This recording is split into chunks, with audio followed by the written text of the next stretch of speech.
अर्जुन एक युवा documentary film maker गांवों की पुरानी किंवदंतियों पर रिसर्च करता था। एक दिन उसे एक गुमनाम मेल आया। अगर सच में हिम्मत है तो भानगढ़ की पुरानी हवेली में एक रात गुजारो। सच्चाई तुम्हारे कैमरे में कैद हो जाएगी, लेकिन कीमत चुकानी पड़ेगी। उसने ये मेल अपने दोस्तों को दिखाया।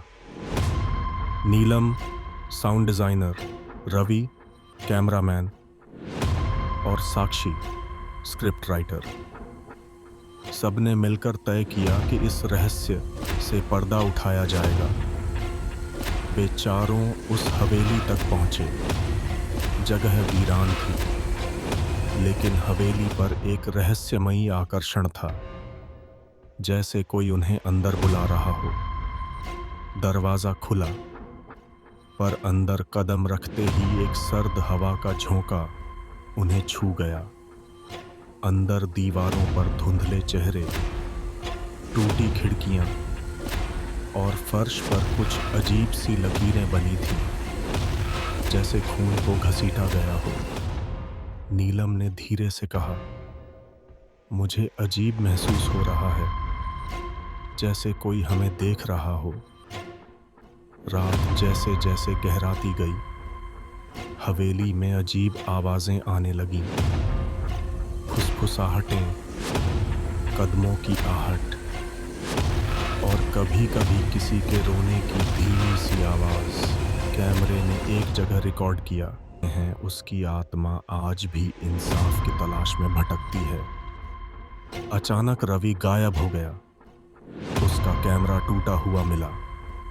उसमें एक आखिरी रिकॉर्डिंग थी, जिसमें वो चिल्ला रहा था, किसी ने मेरा हाथ पकड़ा, ये इंसान नहीं है। नीलम ने हार मानने को कहा, पर अर्जुन नहीं माना। उसे सब रिकॉर्ड करना था। लेकिन फिर नीलम भी गायब हो गई और हवेली के हर दरवाजे ने खुद को बंद कर लिया। अब सिर्फ अर्जुन और साक्षी बचे थे।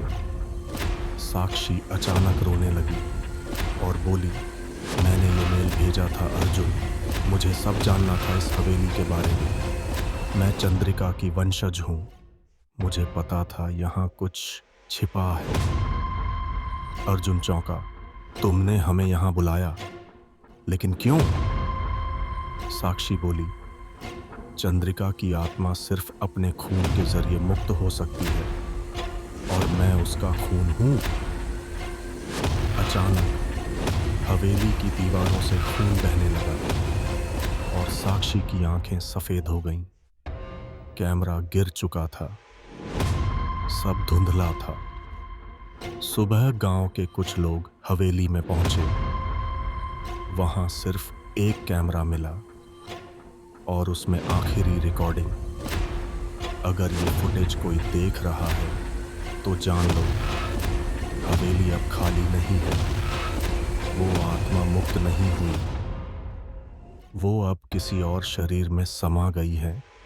फुटेज में साक्षी अब चंद्रिका बन चुकी गांव की तरफ जाते दिख रही थी।